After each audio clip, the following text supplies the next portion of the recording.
Hello, I am the storyteller, and welcome to my channel. I plan to make my own original short stories and narrate them. I'll also be planning to eventually self-publish different short stories on other self-publishing platforms. I hope you'll enjoy my story.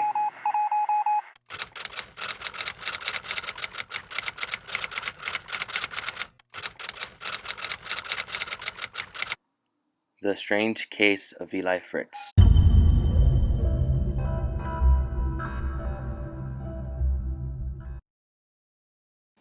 Date, August 17th, 1915.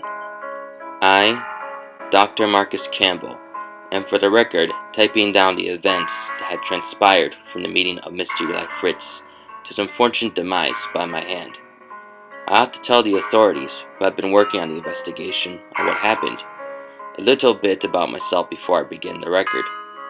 I am a 42-year-old medical doctor for the growing town of Anchor, Michigan, which is located toward the northeast coast. I work out of Ingersoll Hospital, which is situated not far from downtown, for about 12 years. I have seen and treated many ailments, along with injuries like gashes and broken bones. However, in the case of Mr. Fritz, things were going to turn for the unexpected. It was a Friday morning on May 15th that I first meet him, along with his 18-year-old nephew, named Adler, when I walked into the examination room. Mr. Fritz was sitting on the patient table while his nephew was standing next to him. Mr. Fritz was a pale man of 50 years of age and was about 6 feet and 2 inches. A German immigrant he was, which wasn't unusual given that in the late 1800s, the many Germans came to settle in this area along with the Polish and Dutch. His face was stern, and his cold blue eyes piercing, and his black hair began to fade into a pure white. His body was broad and robust, being probably due to his years as a rancher because many farming and ranching lands existed outside of the town. His nephew was a handsome young man, being well built and looked a lot like his uncle, although his face was softer in features and his hair dark brown. I greeted them kindly and shook their hands, which they returned a response. I tried to talk with Mr. Fritz, but Adler had to quickly intervene, explaining that his uncle couldn't speak English very well. Hence, he had to stand in as his interpreter. I was alright about it and began to ask them, "Okay, Mr. Fritz, what brings you in here today?" Adler, in turn, asks his uncle the question, conversing with each other in German. Adler turned to me and said, "Well, my uncle said he came to see you because there's a strange, boil-like lesion on his lower back. It is beginning to worry him because it has not gone away yet, and it has already been over a month." "All right then," I said. "Tell your uncle to take off his shirt, then to turn his back toward me so I may examine it." Adler told his uncle this order. He nodded in response and proceeded to do just that. Needless to say, the boil was a curious sight to behold. It was about the size of a quarter, with its center being a sickening yellow color. At the same time, its outside edges were a swollen dark purple. This wasn't the worst example of a boil, but it was a boil, at least to my knowledge at the time. I told them that it was one and how they needed to treat it at home by applying a warm cloth to it at least 4 to 5 times a day to help it drain. To always be sure to clean it, then place a clean bandage on it to prevent infection. It seemed that Mr. Fritz relaxed a little to that news. I sent them on their way. However, I couldn't shake the feeling that something wasn't quite right. On the morning of May 31st, they came to see me again. This time, I came to find Adler, his face grim with concern, and Mr. Fritz being in worse shape. Eli's piercing blue eyes were now dull, with dark circles around them. His breathing was a bit labored, also. He looked like he was running a fever. I quickly took his vitals, finding his breath elevated, including his heart rate. His temperature was a high 99 degrees Fahrenheit. Adler began to explain to me that his uncle had gotten unsteadily worse over the last 2 weeks. They tried the method I told them to handle the boil, but it had only gotten bigger. Perplexed, I examined Eli's back. I was flabbergasted to see that indeed it grew. It was now the size of my fist, bulging out from his lower back. It was as sickening like before, although something else I noticed developed. It seemed to be pulsing. My eyes narrowed to take a better look. In slight movements, it was indeed pulsing on its own, like a yellow heart. I grabbed a magnifying glass to further examine, which I found the development of small veins, which didn't make any sense. Gingerly, I pressed my fingers around the boil, then on the boil, asking if there was any feeling of pain. In response, Eli nodded. Suddenly, I felt a tiny jab against the boil's skin, like how a child inside the womb of the mother kicks at the touch of one's hands. I jerked my hands back. Unsure of myself, I placed my index finger against the boil again, to only feel a jab, which made me gasp. Hastily, I quickly went to wash my hands, feeling disgusted for the first time in quite a long while. When I came back, Adler asked me, "Dr. Campbell, you felt it, did you?" I turned to look at him, which surprised me. Also, it reaffirmed that this wasn't just my imaginative mind running wild. "Yes, I did," I answered. "Do you know what it could be?" "I will admit, I'm just as dumbfounded as you are right now." I began to rub my head in frustration of what this could be. It certainly wasn't a boil or any kind of known lesion that I had either learned or encountered, although a creepy, more fantastic thought began to prod my mind. What if this boil, this thing, could it be some living organism? I thought. No. I shook my head off to that thought. It was a ridiculous notion, but I still needed to find an answer to this dilemma.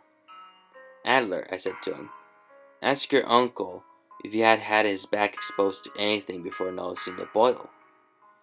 Adler, for a few seconds, shot a look a few times between his uncle and me, beginning to look nervous. He then asked his uncle the question, which Eli responded, "Ja, du kannst ihm sagen," with a weak nod of approval. "Well?" I asked. "I just needed his permission to tell you something," Adler said. "And that is, before I begin, I want you to listen. We are not some superstitious or backwards folk who know nothing. What happened is the truth, and I swear by my parents' graves." Adler then began to describe an incident that happened to them in mid-April. Adler had said it was late one night on a Tuesday. They were walking back from the barn to their home after finishing taking care of their cows. Adler then pointed out to his uncle something falling from out of the sky. It was a small, bright streak of gold, crossing the heavens like Helios in his chariot. They both saw it disappear into the woods that was located behind their land. Quickly, they put more oil in their lanterns and made their way to the woods where they guessed the object had fallen. Walking over fallen tree trunks and ducking under low limbs, they trudged forward into the darkness like a thick curtain, only guided by the lantern lights that shone before them through the twisting woods. It was some time before they entered into a clearing that looked like to have been made by the fallen object. A small crater sunken into the ground with char and ash spread about, with small flickering flames. They proceeded with caution, then shined their lanterns down into the small hole, to find a very peculiar object. It was a large metal sphere about 2 feet in diameter, which was still red hot from its entry into the Earth's atmosphere. At the time, Eli grabbed a branch that was on the ground, and then began to prod the object to see what would happen. There was no reaction from the sphere, not even when Eli struck the orb several times. After some discussion, they then decided to leave and check on it in the morning, turning their backs to go. However, just when they have entered several yards into the woods again, did they then hear the sound of a hiss. They stopped dead in their tracks, then made their way back to the object. They found now that it had mysteriously split open in two, and there appeared to be no contents in the sphere other than a residual slime that oozed a green glow. Bewildered, they just kept staring at it intently until Adler heard his uncle yell next to him, dropping his lantern. He thrashed about, fiercely throwing off his coat, while almost knocking Adler over in the process, screaming at him to get something off his back. Adler said he quickly looked at his uncle's back to find a creature about 1 foot in length and 2 feet in width upon him. He described it as a strange arthropod monstrosity that looked like a spider crab, being rigid and spiked, with 5 limbs on each side of its body. Adler, getting over his initial shock, said he grabbed a large stick, then swiped it off Eli's back. It thumped onto the ground, but before it could recover, Adler viciously beat down on it with a stick. While keeping it at bay, Eli grabbed a sizable rock, then smashed down upon the thing, cracking its shell, killing it. They then kicked the splattered remains into Eli's small lantern's fire, making sure there was none of it to find, because they feared it could have carried some unknown sickness. They quickly made their way out of the woods into their home, where they promptly washed up, and the Adler attended to the injury on Eli's back. There were several small superficial cuts, but there was a strange puncture in the same spot where the boil is now. They both thought nothing of it, other than cleaning it, stitching the dime-sized hole into place, and calling it a night, swearing each other to secrecy unless they needed to tell the story. I was very much skeptical when Adler had finished telling me their tale. It must have even shown up on my face my disbelief that Adler then said, "If you don't believe us, then I'll show you where the sphere is." I replied, saying it was unnecessary, but he insisted. Finally, to humor him, I agreed to go with him to the strange incident. Before we left, I placed Eli under the care of my nurses with instructions for him. I proceeded with Adler into the countryside, about a 2-hour drive in my Model T. We came onto his home, which was small and humble, yet very well made. Their land was marked by wooden fences of several acres, keeping their cattle on their pastures. I stopped my car, and we got off walking to the back of the house, past the green barn. I saw in the distance the dense green woods just beyond the pasture. We trudged our way into the woods, fighting our way past the now overgrown underbrush of vines and bushes. I looked at my watch to find it past 0 o'clock, while amid the sea of trees. I admit I was getting frustrated because I was hungry and very fatigued. I was about to ask Adler if we were there yet, when suddenly he exclaimed, "It's just up ahead, Dr. Campbell." He then pointed a couple yards away. Finally, after one last push, we broke into the clearing. It seems as if nature quickly took back the clearing, although it was still barren and dry around the impact area. Adler motioned to take a look, which I stared down. I saw the half spheres, including the remains of the lantern that burned the creature. I admit, I felt a bit sheepish for misjudging them, as Adler said. "Now you believe us? That whatever it is not of this world?" "Okay, I believe," I said. "I also apologize." "Don't worry, I completely understand," Adler replied. "I don't think I would have believed either if someone else were to tell me the exact same thing. However, I must apologize myself. I admit I was a bit bold." I then accepted his apology. After a quick discussion, Adler and I had formulated a plan. We would head back to his home, eat a late lunch, then while he gathers a couple supplies to move the sphere, I will head back to the hospital to get in contact with a friend of mine. He is Dr. Thompson, a researcher at Janus University, to take a look at it. After a long trek back, and after a hearty lunch, we both set about our business. I came back to the hospital to find it in a state of unrest. Uniformed policemen were present and firemen, while hospital workers with patients were outside. I parked my car near the sidewalk and asked the nearest officer what had happened. He refused to speak to me until I told him I was a doctor who worked here. He glanced around and quickly told me they were called because a patient had gone mad, then began a violent rampage throughout the hospital. He destroyed things, including even hurting hospital staff, and in a couple instances, even killing them with his bare hands. Several witnesses also said he attacked with such incredible ferocity and vigor, they claimed he was possessed by a demon. I asked the officer if the man was still here. The officer said he had burst out of the window after they tried to corner him. They have no idea where he is currently. I asked him if I could confirm the patient's identity by going inside. He grudgingly allowed me, but warned me some places in there were not for the faint of heart. I will spare the gruesome details of what I've seen, but needless to say, I was in horror of the carnage. A nagging suspicion that I had from the story of the officer proved correct. The missing patient that had gone rogue was sadly Mr. Fritz. I had a feeling I knew where he was going now. I quickly rushed out of the hospital to gather a posse of police to follow me. Unfortunately, they were only able to spare 4 to go with me, because the rest were examining the crime scene and were helping the nurses along with the other doctors to tend to the patients. I took them with me in my Model T, their faces grim but willing to apprehend Mr. Fritz. It was nightfall when we finally reached the Fritz household. We all hopped out of my car. 2 officers charged into the back of the house, guns blazing, while one ran off to examine the barn. One stayed with me as we both rushed to the front door of the house. I pounded on it and called for Adler.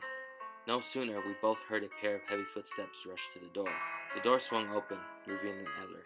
"Finally, Dr. Campbell. I wonder when you were going to finally show." Adler stopped mid-sentence as he glanced to see the officer behind me. "What happened? Why is the policeman here?" "Something is wrong with your uncle," I said. "He's gone mad and running loose." "Ah, what is?" We all heard a loud yell, followed after by a shotgun blast. There was then a horrible and unearthly roar of a creature. "You two," the officer said to us. "Stay here, lock and barricade any of the doors. Don't come out for nothing unless one of us comes to the door to give the all clear." We could hear some more yelling and cursing from the police officers as they fired more shots from their firearms. I quickly locked the front door while Adler began to move the sofa in front of it. "I'll grab my shotgun," Adler said, running to I think his room. In a jiffy he came back with 2 double-barrel shotguns and some shells. "Have you ever used one?" he asked. "On occasion or two shooting clay pigeons," I answered. "Fair enough." He then handed me the other double barrel and began to load, also stuffing shells into our pockets. Suddenly, there was a crashing sound coming from the kitchen, which was toward the back. We hurried over there, guns at the ready. We found a poor officer having been thrown through the window, beaten to a pulp. "Get out of here," he groaned. "He might have hurt it badly, but ain't letting up." He then passed out. I quickly went to go help him, but Adler exclaimed, "Look out, Doc!" when a hulking hand grabbed me by the shirt collar, and one harsh tug brought me outside of the house. I was then dropped like a rag doll to the ground. I looked up to my horror that it was Eli Fritiz. However, he looked much different. His pale face was flared up into a red rash, and all the hair on his head was gone. One eye of his had turned into a terrifyingly yellow gloss. All over his body, large veins and blood vessels rippled with increased mass of deformed muscles. It seemed he was hunched over a little bit too, like there was even more on his back. Lastly, his body was covered with buckshot wounds and blood. Doctor? Eli said in a dense, slow voice that was mixed in with his German accent. "Yes, it's me, Mr. Fritz," I said as my voice trembled. "Your uncle," Adler said, stepping outside, his shotgun lowered, which then Eli looked up at him as tears were beginning to form in his eyes. He then slowly sat down onto the ground and started to talk to him in German between heavy breaths. Sadness began to cross Adler's face, but then a look of uncertain acceptance. "What is he saying?" I asked him. "My uncle says he is in unbelievable pain, like molten iron is pulsing through his veins. Not only that, but he also hears a voice in his head." He paused. "He wants me to kill him before it takes over him completely." He slowly walked over and hesitantly raised the shotgun to Eli's head. Tears welled up in his eyes as he lowered the gun again. "But I just can't do it," Adler said. "I just can't kill the only family I have left." "Finish it," Eli said. "My boy." My heart couldn't take it. I got up and said to Adler, "Give me the gun and I'll do it. I'll make sure to make it quick." Adler looked at me, then at his uncle, to which Eli then slowly nodded. Adler gave me the double barrel, and I walked around Eli. Eli's back was crusted over like a back shell of a crab. The boil had gotten into the size of a dinner plate, and I could see now another organism growing inside of him. A parasitic relationship, I thought. I then slowly raised the double barrel to the back of his head. I hesitated and said, "I'm very sorry, Mr. Fritz." Then I pulled the trigger. Boom. Eli's body jerked and slowly fell to the ground. Adler was softly sobbing. Again, I took aim at the boil this time and fired the other shell, killing the organism in a splatter of matter. Poor Eli Fritz died by my hand, which was the only thing that I could do to help him. Afterward, though, with much pain, Adler and I both decided to burn Eli's body. The reasoning was Adler didn't want any authority to pick and probe his uncle's body, which I understand. Since then, Adler and I have successfully brought the sphere to Janus University for Dr. Thompson to study. We have yet to hear any findings from him.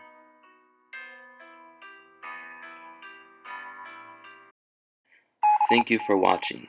This has been The Storyteller. Please like, share, comment, and subscribe. If you would like, you can go to my Buy Me a Coffee page to buy me a cup of tea.